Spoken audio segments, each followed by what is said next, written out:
Hi, and welcome back to Azure Direct, and we are in Power Automate. And what we're going to be showing you today is a simple flow that we are going to be creating that is going to be helping us understand when a task has been completed, and we're going to notify a channel about it.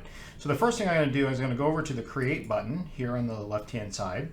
And what I love about the Create button is, once again, we can do blank ones, or we can actually use templates. So today, we're going to be clicking on Notify a Team when a planner task change status. We're going to click on that.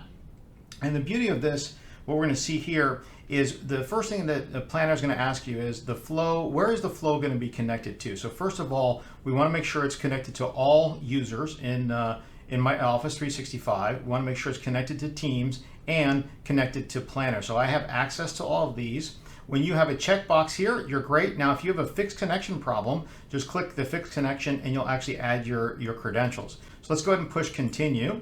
All right. Now it's going to ask us, what are we doing, right? So what we're going to do here first is we're going to select a group. So we're going to select a group that we've created in SharePoint. That is the sales team. So we have a sales team. It's in our Teams environment. So I'm going to click on Sales Teams.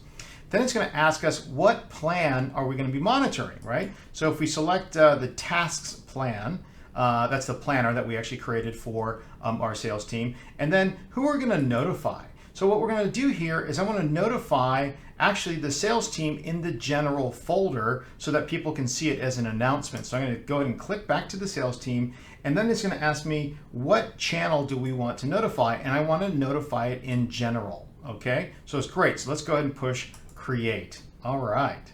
So it's going to take us a few minutes to create the actual flow. Okay, I always do this first. Pro tip number one is always go to your edit to make sure that you actually have it done. So this is the flow that is actually being created. So now we're going to go ahead and push test, and we're going to manually trigger this flow by pushing test. So now it's in the trigger status, and we're going to go over to our actual Teams environment.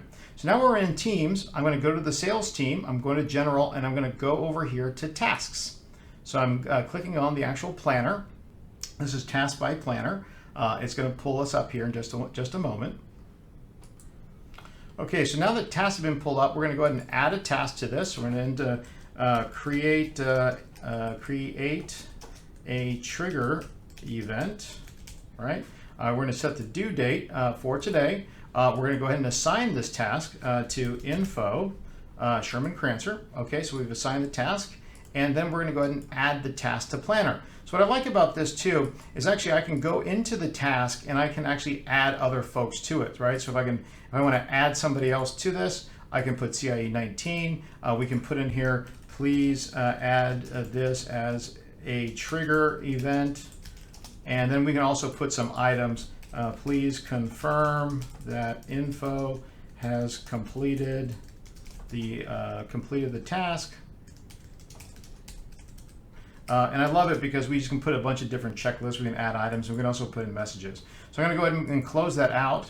Now that I have the actual task in here, I'm going to go ahead and complete it. So to complete a task, we go to the top left-hand corner, and we just said mark task as complete. So now it's actually completed.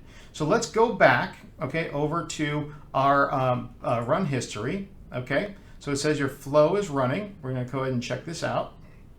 We're going to let this go. Okay, boom. When a task is completed, get the user profile and post an adaptive card in the channel. So let's go check back to our Teams environment, and let's go to the post section here and look at that. You actually see right here, it's updated from the planner. A task status has changed, completed 100%, and the title was create a trigger event. So this is cool because now you can notify the whole team when something has actually happened. So this is another example of how Power Automate can really help you make your life better, quicker, faster. Thanks so much for tuning in. Have a good day. Bye-bye.